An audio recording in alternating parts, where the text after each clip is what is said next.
Aujourd'hui, ce qui nous réunit ici, il s'agit d'un litige opposant Filfili et les populations de Keur Moussa, et en particulier Keur Moussa en tant que commune, et la commune de Rufisque par le biais de Sébikotane. Il s'agit d'abord ici entre deux parties, Filfili, qui réclame avoir bénéficié d'une propriété portant sur une assiette de 900 hectares avec un titre foncier qu'ils ont brandi, et il a dit un titre foncier que nous refutons parce que c'est un titre foncier inexistant à nos yeux. Le mouvement FRAPP, par la voix de son coordonnateur Guy Marius Sagna, prend l'État du Sénégal pour l'unique responsable de cette situation et parle de banditisme foncier. Collectif And Defar Keur Moussa. Nous exprimons notre solidarité aux populations de Keur Moussa et de Médina Wandifa devant ce que nous FRAPP appelons gangstérisme foncier, banditisme foncier. C'est tout simplement scandaleux. Ces populations de Médina Wandifa et de Keur Moussa, ainsi que le FRAPP, invitent l'État du Sénégal à trouver une solution à ces litiges fonciers au lieu d'attendre qu'il y ait mort d'homme pour réagir. Les travailleurs de l'ISEC restés 8 mois sans salaire, ils réclament à leur patron leur dû et certains d'entre eux se démarquent et invitent le directeur général à ne pas payer les 30 millions réclamés. Face à la presse au mercredi, ils estiment que ces grévistes sont manipulés par une main invisible. Suivant la déclaration de Badara Ndiaye, il est le porte-parole du collectif des travailleurs de l'ISEC, interrogé par Mahmoud Diaby Gassama. C'est juste pour indi ay leeral ci li nga xam ne xewoon na temps yàlla.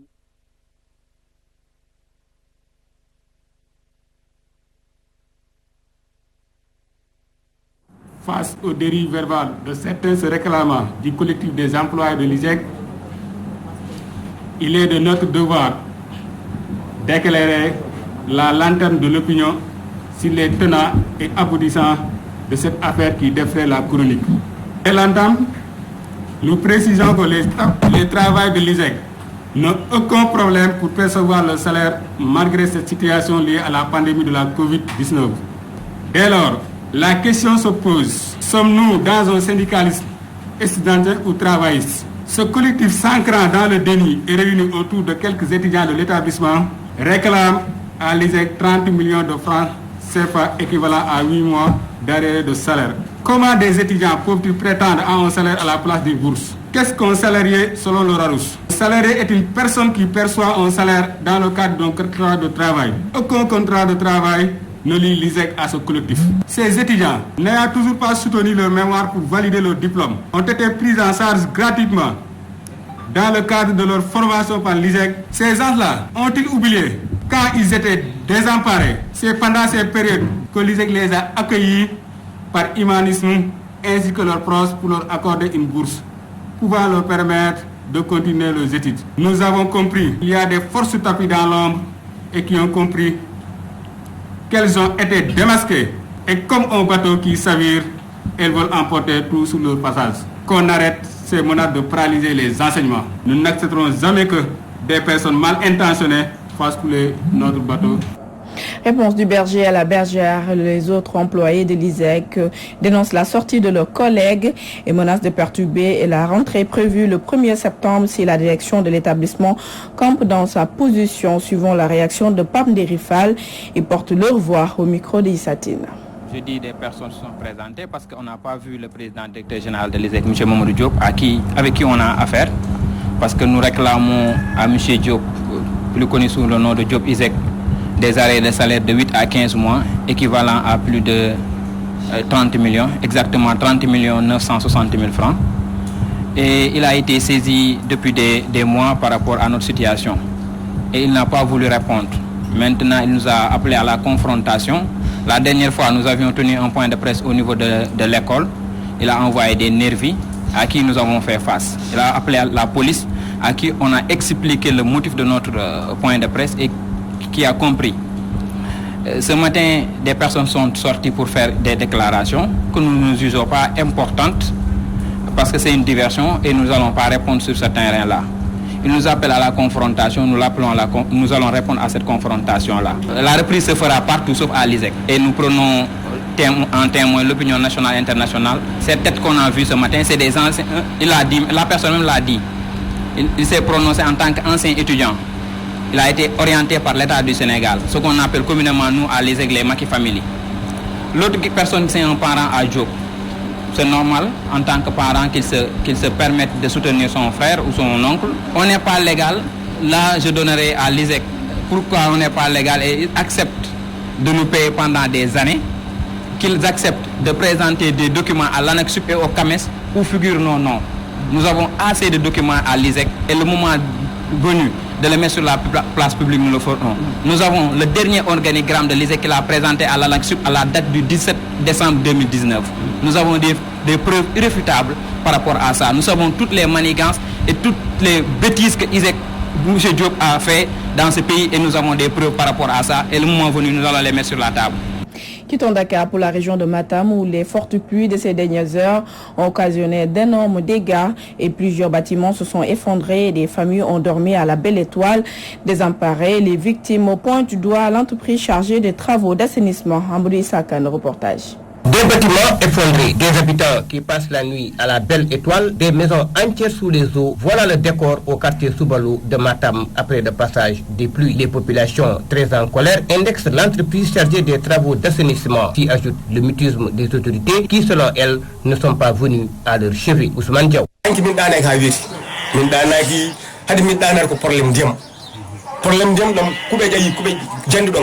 Hier, nous n'avons pas fermé l'œil à cause de la pluie qui a fait tomber notre bâtiment. Nous n'avons pas vu des autorités. Personne n'est venu ici. Nous sollicitons l'appui du chef de l'État car nous sommes vraiment fatigués. Nous n'avons nulle part où aller. Nos bâtiments se sont effondrés ici à Souba.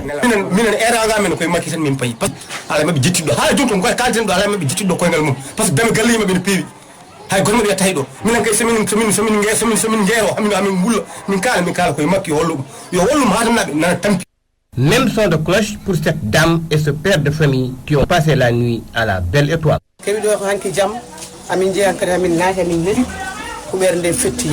La pluie nous a surpris et c'était en pleine nuit.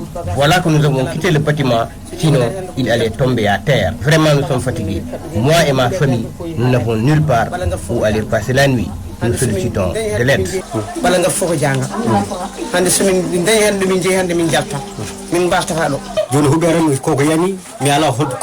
Force est de constater que les eaux de pluie ont causé des désagréments aux populations de la commune de Matam où certains quartiers comme Gourel Serigne et Gandé sont inaccessibles. Face à cette situation, on ne peut plus insupporter. Les populations très démunies demandent l'intervention du président de la République Macky Sall pour sauver leur famille. Matam, Amadou Issa Kane, Radio-Télévision, Walfadjri. Et la réplique ne s'est pas fait attendre. Le chef des chantiers du CDE à Matam a affirmé qu'il est difficile de travailler pendant l'hivernage. Et à cela s'ajoute les populations construisent leurs maisons sur la route. Suivant la réaction de Mayacine Diop, il est le chef des chantiers à Matam du CDE, interrogé par Amouri Sakan. Vous savez tous les bien que le travail en période d'hivernage c'est tout à fait difficile. Mais de toute façon, nous, en CDE, consortium, avec tous nos moyens de logistique qu'on a, je pense que chaque jour nous sommes sur les travaux et que nous n'arrivons pas de renforcer nos moyens par rapport à ça et pour faire face à l'hivernage. Maintenant, il me reste qu'il y a l'indiscipline ou le manque de citoyenneté de certaines populations qui, par hasard, là où doit passer les eaux pluviales, ils déversent leurs ordures. Et dans l'eau où doit passer aussi les eaux pluviales, ils déversent leurs ordures. Donc je pense bien que c'est tout ça qui a pu stagner l'eau, plus l'eau puisse remonter au niveau de leur maison. Mais ce matin, avec la forte pluie qu'il y a eu ici, ce matin, on a déployé tous nos matériels sur site pour déboucher tout ça. Et ne serait-ce que ce n'est pas à cause de l'entrée des travaux, parce que tous les travaux, c'est-à-dire qui concernent les travaux routiers, avec les pentes longitudinales et transversales qu'il y a, même s'il pleuvait beaucoup de millimètres, l'eau puisse suivre la pente longitudinale pour arriver sur les canaux au pluvial.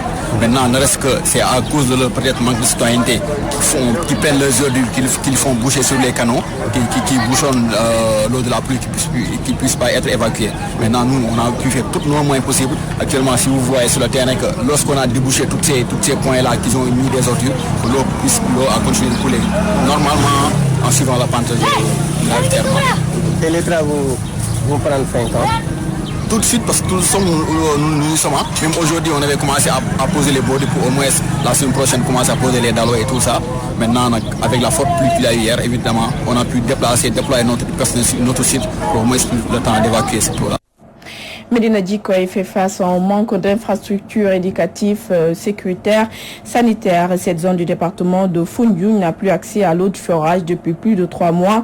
Une situation difficile pour la population de cette contrée de la commune de Keur Samba Gueye. Le point avec Al-Hassan Ba. Askan wa yeewoo ci Médina Djikoy di ab dëkk bu bokk ci commune bu Keur Samba.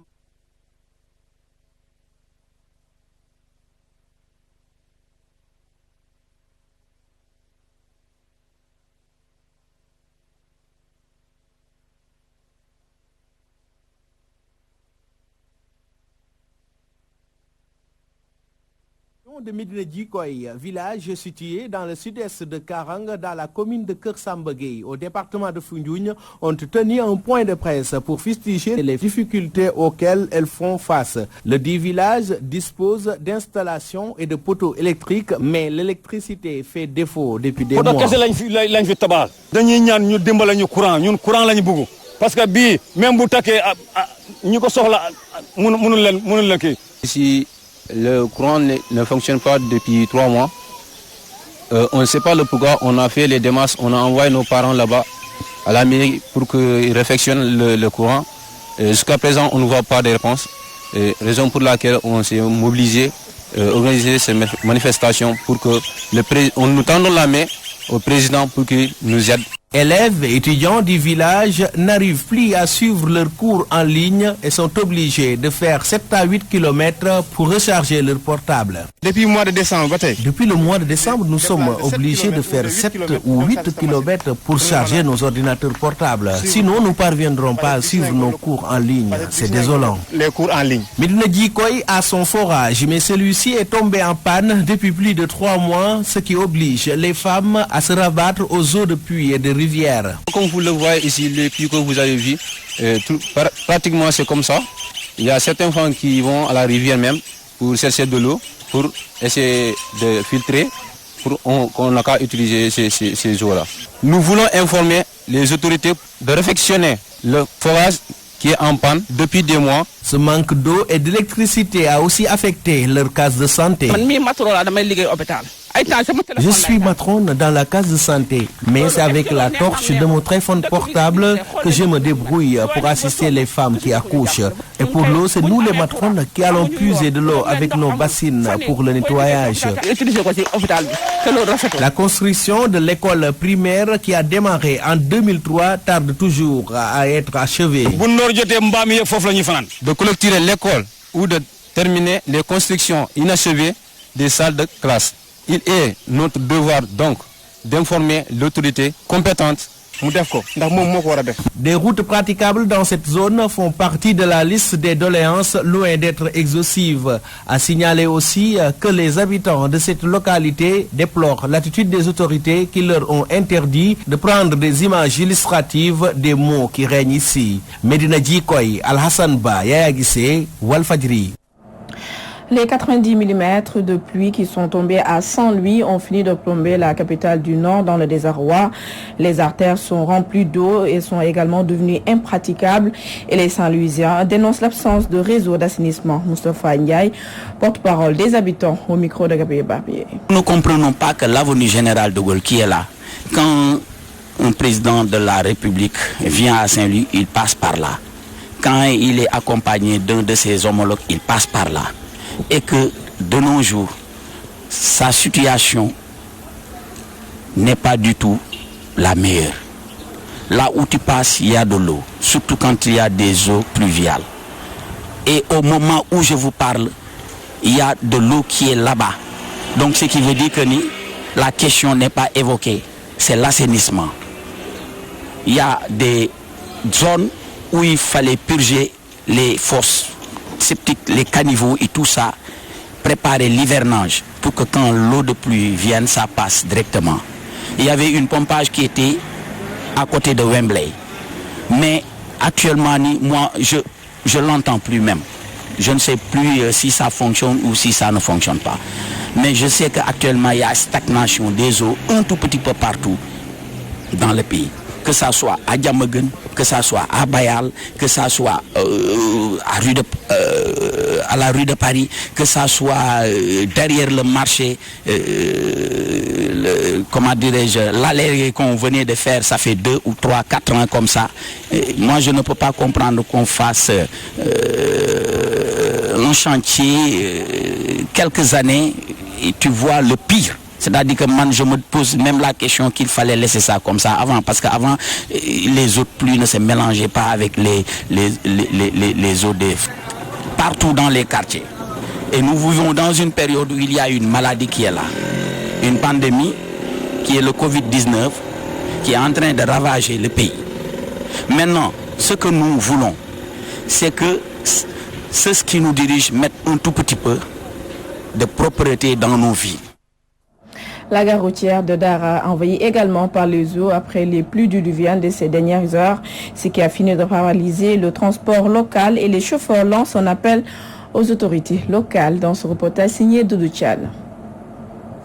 Sont abattus dans la commune de Dara ont causé des inondations de plusieurs quartiers de la ville. Ainsi, la gare routière est sous les eaux, occasionnant du coup le blocage du transport. Une situation très difficile qui a suscité la colère des transporteurs qui lancent un appel au maire de la commune. Tala Diop est le secrétaire général du regroupement des chauffeurs et transporteurs de Dara. Après les fortes pluies, la gare routière est inondée. Le président a parlé. Il a parlé avec le maire et le maire a dit que les sapeurs-pompiers doivent venir pour pomper l'eau. Mais jusqu'à cette heure, on les attend. Comme si la pluie viendra ce soir, demain, il sera plus grave. Ça, c'est le travail du maire. Si tu as vu que les véhicules sont stationnés derrière la gare routière, comme la gare routière est pleine de l'eau, c'est pourquoi que les voitures sont derrière. On ne peut pas stationner dans l'eau. Selon les chauffeurs, ces inondations notées à la gare routière ont été provoquées par les tuyaux de la station d'essence d'en face qui déverse ses eaux usées à la gare routière. Si la gare routière s'est inondée, c'est à cause de la station EDK. Parce que la station EDK, il a fait sortir des tuyaux. Et l'eau qui coule là-bas verse ici, à la gare routière. Vraiment, le maire doit parler avec les gérants pour qu'ils éliminent les tuyaux qui versent de l'eau. Les sapeurs-pompiers de Linguère et les agents de la Croix-Rouge sont attendus à la gare routière pour pomper ces eaux de pluie qui paralysent le secteur du transport. À Dara, Linguère, Doudou Tchal, Radio-Télévision Walfadjri. Parlons présent du bilan du coronavirus au Sénégal de ce jeudi 27 août. 108 nouvelles contaminations ont été enregistrées, dont 49 de type communautaire, suivant la déclaration de Dr El Hadj Modou Ndiaye, directeur de la prévention. Sur 1242 tests réalisés, 108 sont revenus positifs, soit un taux de positivité de 8,70%. Les cas positifs se répartissent comme suit. 59 cas contacts suivis par nos services et 49 cas issus de la transmission communautaire. 122 patients hospitalisés ont été contrôlés négatifs et déclarés guéris. 43 cas graves sont pris en charge dans les services de réanimation. 2 décès ont été enregistrés. L'état de santé des autres patients hospitalisés est jugé stable. À ce jour, 13 294 cas ont été déclarés positifs, dont 8 974 guéris, 277 décédés et donc 4 042 malades sous traitement. Magal Touba 2020, les autorités sanitaires sont en pied d'œuvre pour le bon déroulement de l'événement religieux. Ainsi, 150 points d'avancée vont être aménagés dans la cité religieuse de Touba. Le médecin-chef de région de Diourbel demande au comité d'organisation d'interdire le commerce et l'attroupement aux alentours de la grande mosquée. Suivant Dr Mamoudou Dia et au micro de Mamoudou Matarsar. Nous avons prévu plus de 150 points avancés.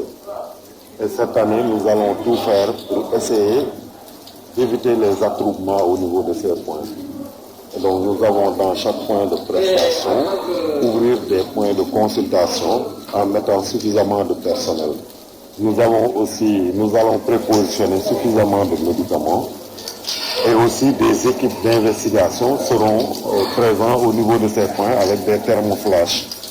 Nous avons demandé aussi que les lieux de rassemblement tels que les alentours de la mosquée, qu'on déguerpisse tous les commerces, qu'il n'y ait pas de commerce autour de ces zones parce que ça risque de créer des embouteillages. Et aussi qu'on règle le problème de l'accès dans la mosquée. en déterminant des points d'accès et des issues de sortie, et de faire en sorte que les portes d'entrée ne coïncident pas avec les issues de sortie, et de mettre aussi des dispositions pour que ceux qui viennent faire leur ziar au niveau des mausolées puissent suivre un rang qui n'est pas du tout serré, et surtout à l'intérieur des mausolées qu'il n'y ait pas un surnombre, qu'il n'y ait pas beaucoup de personnes à l'intérieur, et que aussi chaque jour on puisse désinfecter chaque soir les lieux avant en tout cas de l'ouvrir à nouveau au public. Et puis la communauté laïenne de Yoff a annulé le pèlerinage de Guédiga et cet événement religieux n'aura pas lieu cette année à cause de la pandémie du Covid-19. Le porte-parole de la famille Seydina Madionlaye invite les fidèles pour le respect des gestes barrières. Le voici au micro de Fatou Bintou Diouf. Remercier toute la famille de Seydina Limamou-Laye. Comme vous le savez, le pèlerinage de Guédiga draine beaucoup de monde. Si on le compare un petit peu avec l'appel, vous imaginez aisément que c'est un très grand événement. Mais avec le contexte que nous vivons actuellement avec cette pandémie de Covid-19, la famille s'est réunie pour en discuter, pour voir un peu est-ce qu'il est nécessaire, est-ce qu'il est opportun d'organiser cet événement-là. Mais quand nous avons échangé, nous avons constaté qu'il est très difficile d'organiser ce pèlerinage-là. Parce que contenir plus d'1 million de personnes, ce n'est pas évident. Donc nous avions décidé donc, pour cette année de surseoir à cet événement jusqu'à l'année prochaine.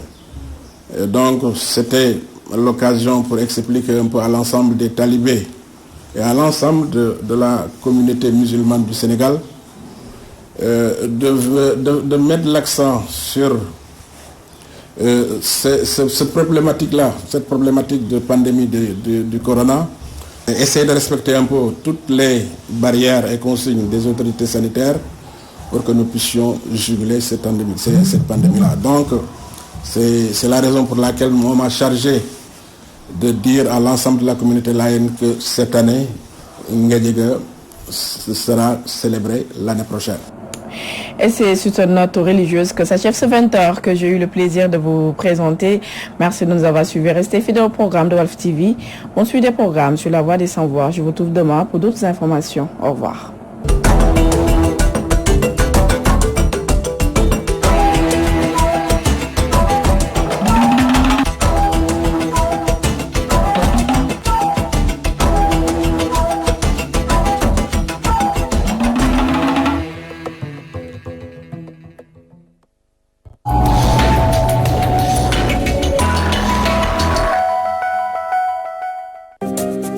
Restaurant chez Katia. Venez passer un agréable moment en famille. Vous y vivrez des moments inoubliables, même en ces temps de Covid-19. Port de masque obligatoire. Protégez-vous et protégez les autres.